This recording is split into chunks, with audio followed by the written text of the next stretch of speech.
was very clear about what God had told them, her and Adam, in the Garden of Eden.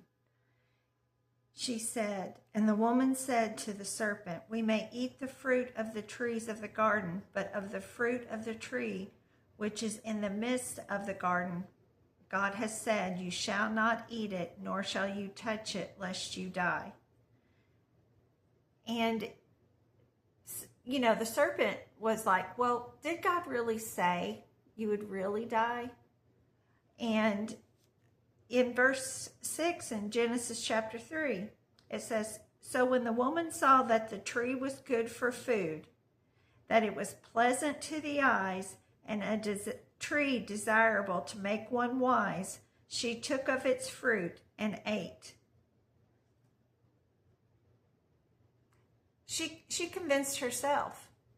The serpent was telling her, did God really say, don't do it? Did God really say no, that you can't have something that looks good to the eye, that's desirable for food? And when you read on in chapter 3, Adam told God that, well, Eve gave him of the fruit, so he ate it. And then Eve said, oh, well, Satan made me do it. But if you continue reading, you can see that none of the parties involved were had excuse. First he addresses Satan, then he addresses Eve, and then he addresses Adam. And they all had consequences for all of it. It didn't matter. It wouldn't have mattered if Adam was the one who was tempted by the serpent and gave it to Eve. It wouldn't have mattered.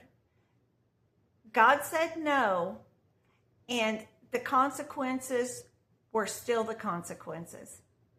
And do you really think it would have mattered if Adam was the one who was tempted by the serpent first?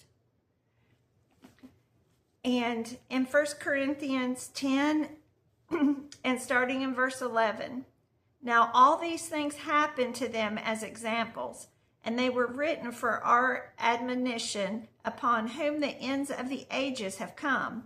Therefore, let him who thinks he stands take heed lest he fall. No temptation has overtaken you except such as is common to man. But God is faithful, who will not allow you to be tempted beyond what you are able, but with the temptation will also make the way of escape, that you may be able to bear it. And when Satan tempted Jesus, what did he do? He said, as it is written. All three temptations, Jesus quoted scripture.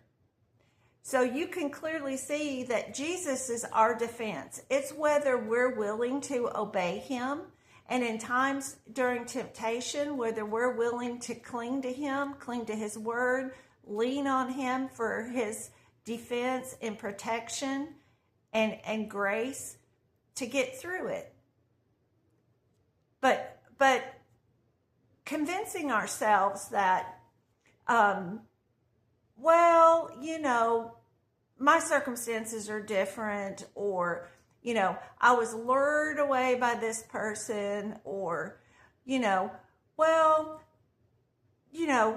God will excuse this because my situation's different. That's not how God reacted to Adam and Eve. That didn't change their consequences. And